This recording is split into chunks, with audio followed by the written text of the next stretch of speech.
राजनीति के हिसाब किताब करने वाले ऐसे फैसले नहीं ले सकते हैं। राष्ट्रहित के जीने वाले ही ऐसे फैसले कर सकते हैं। At the stroke of the midnight hour, when the world sleeps, India will awake to life and freedom. 70 साल पहले पवित्र शंख की आवाज ने अंग्रेजी हुकूमत से हिंदुस्तान की आजादी का ऐलान किया था। नरेंद्र मोदी हमेशा एक तीर से कई निशाने साधते हैं और जीएसटी के मुद्दे पर भी उन्होंने यही किया। उन्होंने पूर्व प्रधानमंत्री मनमोहन सिंह को भी आमंत्रित किया, देवेगौड़ा को भी बुलाया, जेडीयू को न्योता भेजा। देवेगौड़ा और जेडीयू की उपस्थिति से राजनीति का ऊंट भी मोदी के करवट बैठने लगा। हाँ, कांग्रेस ने खुद को इस आयोजन से अलग करके खुद को राजनीति के लिहाज से अलग कर लिया।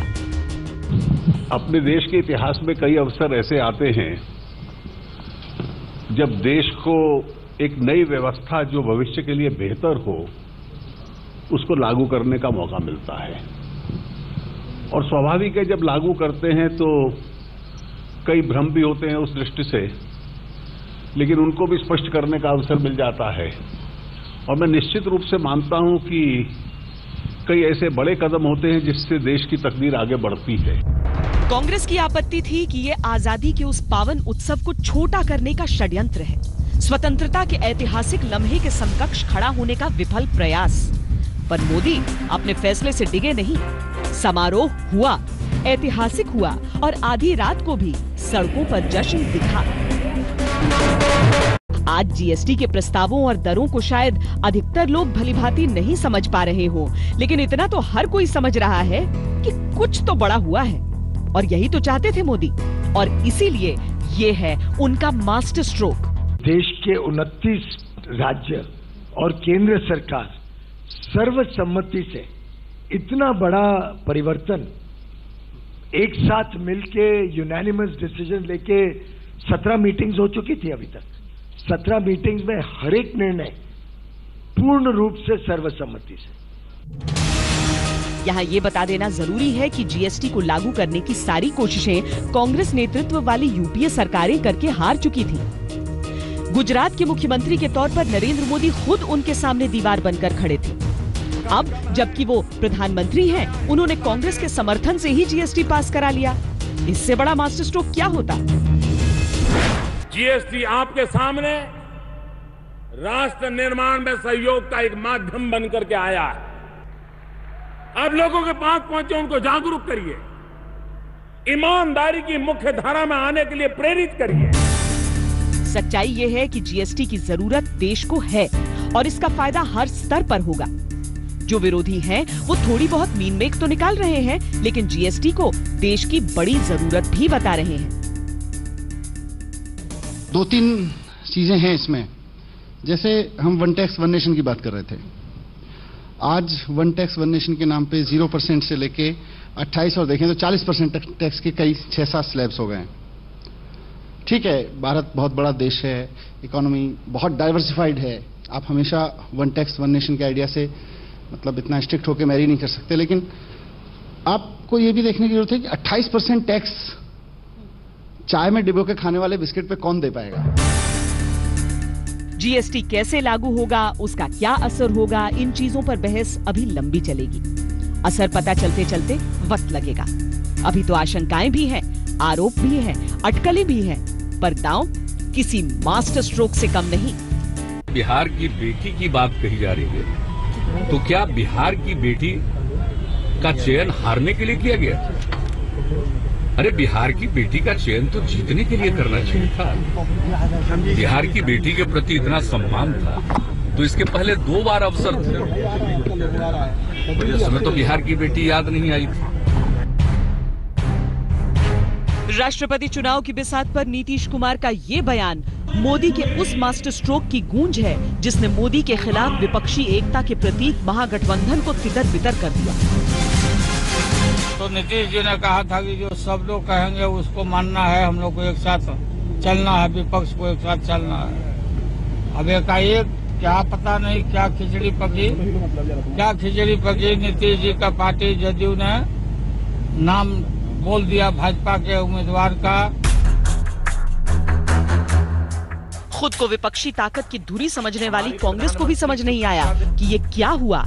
क्यों हुआ? राष्ट्रपति चुनाव को लेकर नीतीश कुमार ने जिस तरह खुलकर एनडीए प्रत्याशी रामनाथ कोविंद के समर्थन का ऐलान किया, उस पर कांग्रेस ने आपत्ति जताई। लेकिन इसके जवाब में जेडीयू के नेताओं ने कांग्रेस को जिस तरह आईना दिखाने तक की धमकी दे डाली, उससे पता चलता है कि मोदी का कोविंद रूपी मास्टर स्ट्रोक कितना ताकतवर है। ये उनका वक्तव्य अनफ्रेंडली भी है, अनवांटेड भी है और उनकी गरिमा के भी अनुकूल नहीं है। और हम कभी भी उनके नेताओं के बारे में कोई इस तरह की निंदनात्मक या आलोचनात्मक टिप्पणियां नहीं करते हैं। इसलिए गुलाम नबी आजाद जैसे गंभीर नेता को इससे परहेज बरतना चाहिए।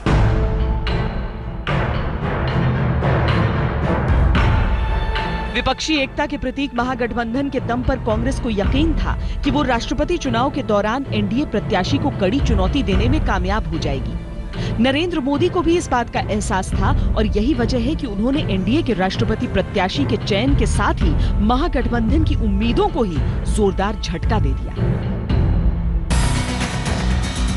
जैसे ही बिहार के राज्यपाल और दलित नेता रामनाथ कोविंद का नाम मोदी सरकार ने आगे किया, कांग्रेस के साथियों के सामने असमंजस की स्थिति बनाई। कोविंद का विरोध दलित नेता के विरोध के तौर पर सामने आना था और कोविंद का समर्थन संभावित महागठबंधन की पराजय को तय करना था। कांग्रेस ने डैमेज को रोकने के लिए दलित नेता मीरा कुमार का नाम प्रस्तावित किया, लेकिन नीतीश कुमार जैसे बड़े नेता ने स्पष्ट कर दिया कि वो रामनाथ कोविंद का समर्थन करेंगे। इसके बाद जिस तरह से सियासत के समीकरण बदले, उसने ये साफ संकेत दे दिए कि जेडीयू कम से कम हर मुद्दे पर बीजेपी के विरोध में नहीं है। तो हम यूपीए के पार्ट नहीं हैं और हमारा गठबंधन सिर्फ बिहार में है, इसलिए बिहार के संदर्भ में राष्ट्रपति का चुनाव नहीं है, राष्ट्रपति का चुनाव राष्ट्रीय स्तर पर। मोदी के मास्टर स्ट्रोक ने विपक्षी एकता की तस्वीर का रंग ही बदल दिया। कांग्रेस ने जिस जेडीयू से सबसे ज्यादा आस लगा रखी थी, उस जेडीयू ने न सिर्फ राष्ट्रपति चुनाव के मुद्दे पर अलग रुख प्रकट किया, बल्कि जीएसटी जैसे मुद्दे पर भी वो एनडीए के साथ खड़ी दिख रही है। जीएसटी के ऐतिहासिक कार्यक्रम से कांग्रेस ने खुद को अलग कर लिया, लेकिन जेडीयू की मौजूदगी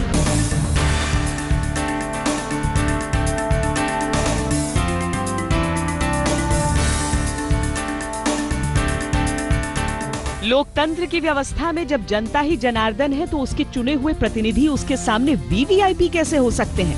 बस इसी अंतर को मिटाने के लिए नरेंद्र मोदी सरकार ने जिस तरह एक साथ पूरे देश से लाल बत्ती संस्कृति को खत्म करने का मास्टर स्ट्रोक चला, वो इतिहास के पन्नों में दर्ज हो गया। दरअसल बात यह है कि नरेंद्र मोदी ने देश का मूड अच्छी तरह समझ लिया और यही वजह है कि उनका हर फैसला किसी न किसी रूप से आम जनता की खुशियों से जुड़ जाता है। मोदी जी की सरकार में जब कैबिनेट फैसले ले लेती है तो सरकार का हर पार्ट, हर व्यक्ति, सरकार से जुड़े हम लोग तुरंत एक्शन में आते हैं। जब फैसला हो गया है तो सर्कुलर की प्रतीक्षा किए बिना एक्शन शुरू हो गया। हम सब लाल बत्ती कल्चर को माननीय मोदी जी के निर्णय के अनुरूप आज से ही उसे समाप्त करने की प्रक्रिया में जुट गए। लाल बत्ती संस्कृति आम जनता के मन में हमेशा आम और खास का फर्क बन जाती थी। चौक चौराहों से गुजरते लाल बत्तियों के काफिले के सामने आम जनता बेबस रास्ते खुलने का इंतजार करती रहती थी और उनके मन में राजनीतिक लोगों के प्रति गुस्सा रहता था। नरेंद्र मोदी ने इस गुस्से को समझा और 1 मई 2017 से देश भर में लाल बत्ती कल्चर को समाप्त कर दिया। कुल मिलाकर अभिप्राय ये रहेगा कि रेड लाइट 1 मई से बाद कोई नहीं कैरी कर पाएगा और ब्लू लाइट केवल इमरजेंसी व्हीकल्स पे देश भर में होगी। न केंद्र न राज्य सरकार के पास कोई अधिकार होगा किसी को विशेष अनुमति देने का या किसी कैटेगरी को स्पेसिफाई करने का। वैसे इसे राजनीतिक मास्टर स्ट्रोक भी कहा जा सकता है, क्योंकि जब जब राजनीतिक सुधार के जरिए सामाजिक अधिकारों का जिक्र होता है, हर बार लाल बत्ती कल्चर का जिक्र होता है। देश में समानता के नाम पर जितने भी आंदोलन हुए, उसमें लाल बत्ती को खत्म करने की बात लगभग हर मंच से कही गई। नरेंद्र मोदी ने अपने इस मास्टर स्ट्रोक के जरिए एक तो तमाम राजनीतिक दलों के हाथ से आम जनता की मसीहाई का राजनीतिक मुद्दा छीन लिया, दूसरा वीवीआईपी संस्कृति खत्म करके आहत आम जनता के मन में अपनी जननायक की छवि को और मजबूत किया। Notification has just come. We'll look at the notification. We'll see what its specific provisions are. But in general, I can mention, without going into those specificities, I can mention to you that it does vindicate India's longest-standing position that cross-border terrorism has been behind the disturbances created in Kashmir, and since last year, as you know. And in fact, the outfits that Sayyid Salahuddin leads, they have perpetuated from the territory of Pakistan and Pakistan-occupied Kashmir cross-border terrorism against India, including in the state of Jammu and Kashmir for a number of years. So, in that sense, I think we would welcome this notification. ये नरेंद्र मोदी की विदेश नीति का master stroke ही है कि वो 70 साल में इजरायल जाने वाले पहले भारतीय प्रधानमंत्री हैं। इजरायल मोदी के दौरे से इतना गदगद है कि अपने नागरिकों से अपील करके कह रहा है, जागिए, दुनिया के सबसे महत्वपूर्ण प्रधानमंत्री आपके देश आने वाले हैं। और हिंदी में उनके स्वागत सत्कार की तैयारी हो रही है। नमस्ते मोदी जी। नमस्ते मोदी जी, आपकी यात्रा शुभ और मंगलमय हो। इजरायल में आपका स्वागत है। आपकी यात्रा शुभ हो। मास्टर स्ट्रोक ये भी है कि पीएम मोदी के इस दौरे में रामल्ला शामिल नहीं है। रामल्ला फिलिस्तीन का हेडक्वार्टर है, जिसके साथ इजरायल की दुश्मनी है। आमतौर पर दुनिया के नेता जब इजरायल के दौरे पर जाते हैं तो वो कूटनीतिक बैलेंस के लिए रामल्ला भी जाते हैं। पर मोदी की विदेश नीति में दोहरे मापदंड नहीं है। इसका असर घरेलू तौर पर भी आंका जाएगा। ये मोदी का जादू ही है कि अमेरिका के पूर्व राष्ट्रपति ओबामा उन्हें मैन ऑफ एक्शन बताते थे, तो अमेरिका के वर्तमान राष्ट्रपति उन्हें महान प्रधानमंत्री कहकर सम्मान देते हैं। जापान के प्रधानमंत्री शिंजो आबे उन्हें अपना सब बताते हैं और रूस के राष्ट्रपति पुतिन को उनमें अपना पारंपरिक साथी नजर आता है। ना अदनोम याजिके, we speak in one language. पिछले 7 दशकों के क्षेत्रीय तथा अंतर्राष्ट्रीय उथल पुथल में यदि एक स्थिर सच्चाई है तो वह है भारत तथा रूस के बीच सशक्त संबंध। लेकिन नरेंद्र मोदी को मालूम है कि विदेश नीति के साथ व्यक्तिगत रिश्तों को कायम करके ही वो उन वादों को पूरा कर पाने में सक्षम हो पाएंगे जो उन्होंने चुनाव से पहले हिंदुस्तान की जनता से किए थे। इसे मोदी की विदेश नीति का मास्टर स्ट्रोक ही कहा जाएगा कि जब भारत ने पाकिस्तान को सबक सिखाने के लिए सर्जिकल स्ट्राइक को अंजाम दिया तो दुनिया के किसी राष्ट्र ने भारत को आंख नहीं दिखाई, बल्कि कई देशों ने सर्जिकल स्ट्राइक का खुलकर समर्थन किया। सर्जिकल स्ट्राइक एक ऐसी घटना थी, अगर दुनिया चाहती तो भारत के बाल नोच लेती, हमें कटघरे में खड़ी कर देती। विश्व हमारा जवाब मांगता, दुनिया में हमारी आलोचना होती। लेकिन पहली बार आप सबने अनुभव किया होगा, भारत के सर्जिकल स्ट्राइक के इतने बड़े कदम को विश्व में से किसी ने भी एक सवाल नहीं उठाया।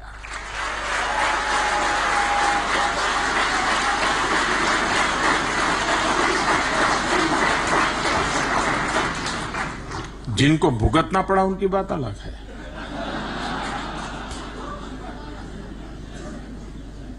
और इसलिए कि हम दुनिया को समझाने में सफल हुए हैं कि आतंकवाद का वो कौन सा रूप है जो भारत के सामान्य जीवन को तबाह कर रहा है, हम विश्व को समझाने में सफल हुए हैं। इसे मोदी की विदेश नीति का मास्टर स्ट्रोक ही कहा जाएगा कि सऊदी अरब जैसा बड़ा मुस्लिम देश नरेंद्र मोदी को अपने देश का सर्वोच्च सम्मान देता है और यूनाइटेड अरब अमीरात जैसा बड़ा मुस्लिम देश भव्य मंदिर बनाने के लिए नींव भी रख देता है। जापान भारत के साथ मिलकर गंगा सफाई, स्मार्ट सिटी और बुलेट ट्रेन जैसे विकास के मुद्दों पर काम कर रहा है। विदेश नीति के तहत राष्ट्रों के आपसी रिश्तों में हाथ मिलाने से लेकर मुलाकात के तरीकों तक कई तरह के प्रोटोकॉल होते हैं। लेकिन नरेंद्र मोदी ने प्रधानमंत्री बनने के बाद जिस तरह से दुनिया के ताकतवर मुल्कों के प्रमुखों से रिश्ते कायम किए, उसमें प्रोटोकॉल की बंदिशें कहीं पीछे छूट गईं। मेरी और बराक के बीच में वो दोस्ती बन गई है उस खुलेपन के कारण, हम आराम से फोन पे बात कर लेते हैं, हम आराम से गप मार लेते हैं, हंसी मजाक कर लेते हैं। दरअसल नरेंद्र मोदी ने प्रधानमंत्री पद के शपथ समारोह में जिस तरह नवाज शरीफ समेत सार्क राष्ट्राध्यक्षों को आमंत्रित किया था, उससे ये साफ था कि उनके एजेंडे में विदेश नीति सबसे अहम रहने वाली है। पर यह भी सच है कि पाकिस्तान को अभी तक साधा नहीं जा सका है और चीन से मुश्किलें बढ़ रही हैं। इन दो पड़ोसियों से रिश्तों को एक असाधारण मास्टर स्ट्रोक की आवश्यकता है। सर्जिकल स्ट्राइक्स कल उन लॉन्च पैड्स के ऊपर किए हैं। ये वो ऐलान था जिसने 125 करोड़ भारतवासियों के जख्मी आत्मसम्मान को गर्व करने का अवसर दिया, क्योंकि ये ऐलान था नरेंद्र मोदी के उस मास्टर स्ट्रोक का जिसने पाकिस्तान के आतंकी चेहरे पर जोरदार तमाचा जड़ा था। लेकिन जब हिंदुस्तान सर्जिकल स्ट्राइक करता है, तब दुनिया को ताकत का अनुभव होता है कि भारत संयम रखता है, लेकिन जरूरत पड़े तो भारत अपने सामर्थ्य का परिचय भी देता है।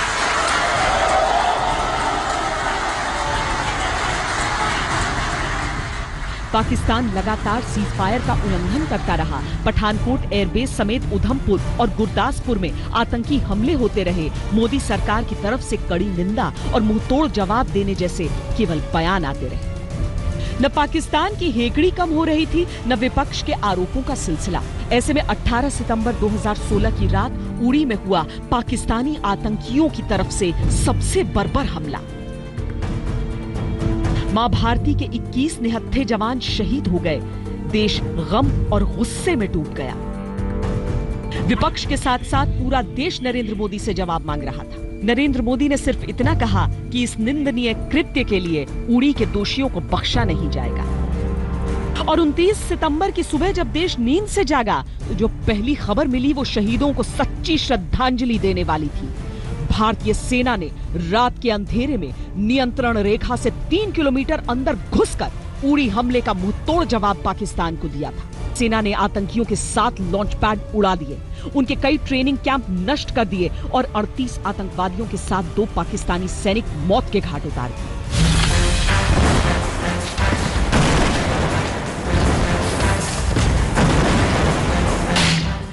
बाद में देश को पता चला कि सेना का ये पूरा ऑपरेशन प्रधानमंत्री नरेंद्र मोदी की निगरानी में चला और उन्होंने रात भर जागकर सेना की कार्रवाई को देखा। पाकिस्तान में घुसकर सर्जिकल स्ट्राइक को अंजाम देना नरेंद्र मोदी का एक ऐतिहासिक मास्टर स्ट्रोक था। इसने विपक्ष को निरुत्तर कर दिया, देश की जनता को गौरवान्वित और दुनिया को सन्न। यानी एक तीर से कई निशाने एक साथ नरेंद्र मोदी ने साधे। सर्जिकल स्ट्राइक के बाद नरेंद्र मोदी के प्रति लोगों का विश्वास और बढ़ा, जो हर सर्वे और फिर चुनावी नतीजों में नजर आया।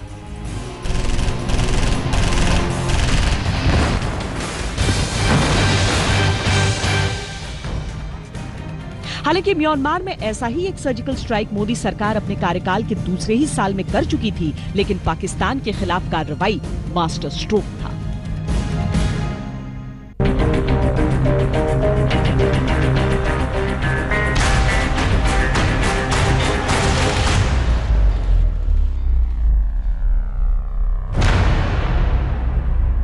सर्जिकल स्ट्राइक के मास्टर स्ट्रोक के बाद दुनिया ने समझ लिया था कि नरेंद्र मोदी कड़े फैसले लेने वाले प्रधानमंत्री हैं और साहसी। पाकिस्तान के साथ सीमा पर तनाव चरम पर था। ऐसे हालात में 8 नवंबर 2016 की दोपहर नरेंद्र मोदी ने सेना के तीनों अध्यक्षों और राष्ट्रीय सुरक्षा सलाहकार अजीत डोवाल, गृह मंत्री और रक्षा मंत्री के साथ एक गुप्त मीटिंग शुरू की। ये खबर सामने आई कि नरेंद्र मोदी रात 8 बजे राष्ट्र को संबोधित करेंगे। बड़े बड़े विशेषज्ञों का कयास था कि शायद पाकिस्तान के साथ युद्ध की घोषणा या उससे जुड़ा कोई बड़ा फैसला हो सकता है। रात 8 बजे नरेंद्र मोदी ने राष्ट्र के नाम संबोधन। इस एक ऐलान ने पूरे देश में हलचल मचा दी। काले धन पर मोदी की सर्जिकल स्ट्राइक। काले धन के कुबेरों पर यह मोदी का करारा वार था। नरेंद्र मोदी के मास्टर स्ट्रोक के बाद देश की सबसे ज्यादा प्रचलित मुद्रा 1000 और 500 के नोट कुछ घंटों के बाद एक सादा कागज रह जाने थे। विपक्ष ने इसे मोदी सरकार का आत्मघाती कदम करार दिया। ये कहा कि नोटबंदी का फैसला आम जनता की कमर तोड़ देगा। और मेरी नोटिस में कम से कम कल से ही परसों से 5-6 लोगों का हमें जिन्होंने इनविटेशन दे दिया था उन्होंने कैंसिल कर दी शादियां। तो मुझे नहीं मालूम कितनी हज़ारों शादियां कैंसिल हो जाएंगी। और ये समय ऐसा भी होता है कि जब हमारे जो चावल की फसल आ जाती है पूरे देश में, हरियाणा हो, पंजाब हो, कोई भी यूपी हो, सब खरीद और फरोख्त उसकी चलती थी हमेशा इसी महीने में, और बम्पर क्रॉप निकली। उन किसानों का क्या होगा जिन्होंने बेचना है, वो कौन से नोट में लेंगे, और जो खरीदने वाले हैं वो कौन से नोट में खरीदेंगे। वैसे भी नोटबंदी का फैसला इससे पहले जिन जिन देशों ने लिया था वहां हालात इस कदर बिगड़े थे कि सरकारें तक चली गईं। विपक्ष को भी कमोवेश यही उम्मीद थी। नोट बदलवाने या खर्च के लिए पैसे निकालने वाले लोगों की लाइनें बैंक और एटीएम्स के बाहर दिखने लगी। विपक्ष को लगा यही मौका है मोदी सरकार को घेरने का।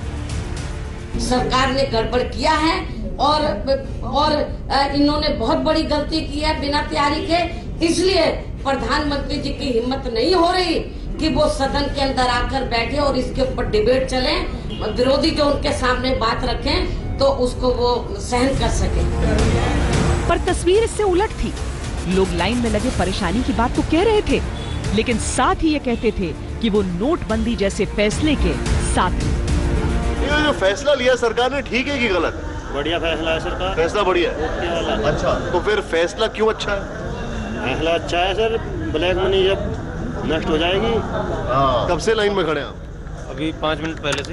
5 मिनट पहले से, लेकिन यहाँ पर बता रहे हैं 4 ATM है तो काम हो जाएगा। काम हो जाएगा, रोज मैं आता हूँ इधर, कोई दिक्कत नहीं है। ज्यादा से ज्यादा आधा घंटा लगता है लाइन में वहाँ तक जाने के लिए। तो जो सरकार का फैसला है इससे आप खुश हैं कि नहीं? मैं बिल्कुल खुश हूँ। और क्यों खुश हैं? मैं खुश इसलिए हूँ कि जो अमीर और गरीब का है वो डिफरेंस शायद कहीं हद तक कम आएगा। आपको लग रहा है ऐसा होगा? मेरे को लग रहा है। मोदी के इस मास्टर स्ट्रोक ने काले धन के जमाकर्ताओं के नोटों को रद्दी के टुकड़ों में बदल दिया।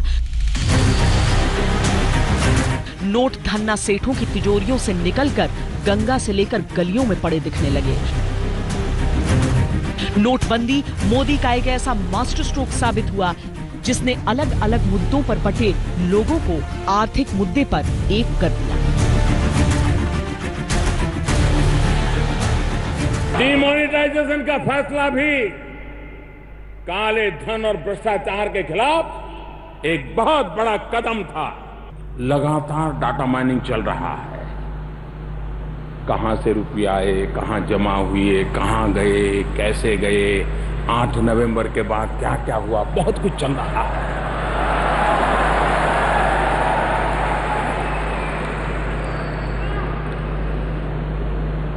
ये जो डाटा माइनिंग चला है, अभी अभी हमने किसी को पकड़ करके पूछताछ नहीं की है।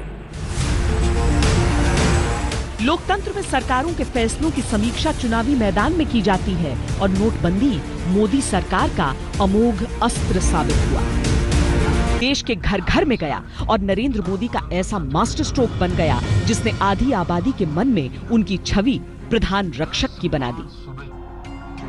प्रधानमंत्री ने बार बार कहा कि कोई भी समाज तब तक तरक्की नहीं कर सकता जब तक उस समाज की महिलाएं आत्मनिर्भर और मजबूत न हों।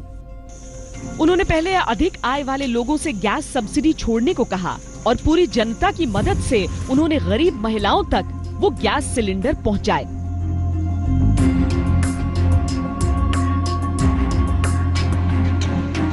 स्वच्छ भारत अभियान के तहत हर घर में शौचालय भी महिला सुरक्षा की ओर ही एक कदम के तौर पर देखा गया। करीब 4 लाख लोगों ने अपनी गैस सब्सिडी छोड़ दी। दरअसल महिलाओं के नाम पर योजनाएं तो तमाम आती रही हैं, पर जो बात मोदी द्वारा उठाए गए कदमों को मास्टर स्ट्रोक बनाती है वो है उनको अमल में लाने का तरीका। ट्रिपल तलाक वाले मुद्दे पर मोदी सरकार ने महिलाओं के पक्ष में खुलकर आवाज बुलंद की और सुप्रीम कोर्ट में इसे स्त्री पुरुष समानता के अधिकार से जोड़ दिया। विपक्ष शब्दहीनता की स्थिति में रहा। अगर इसका समर्थन करे तो मोदी सरकार की कामयाबी और बढ़ जाए, अगर विरोध करे तो महिलाओं के समानता के अधिकारों के खिलाफ नजर आए। मास्टर स्ट्रोक की बिसात पर अगली चाल फिर नरेंद्र मोदी को चलनी है, क्योंकि उन्हें चुनना है अब उप राष्ट्रपति का उम्मीदवार। कयासबाजी शुरू हो गई है, लेकिन इंतजार सभी को मोदी के मास्टर स्ट्रोक का है।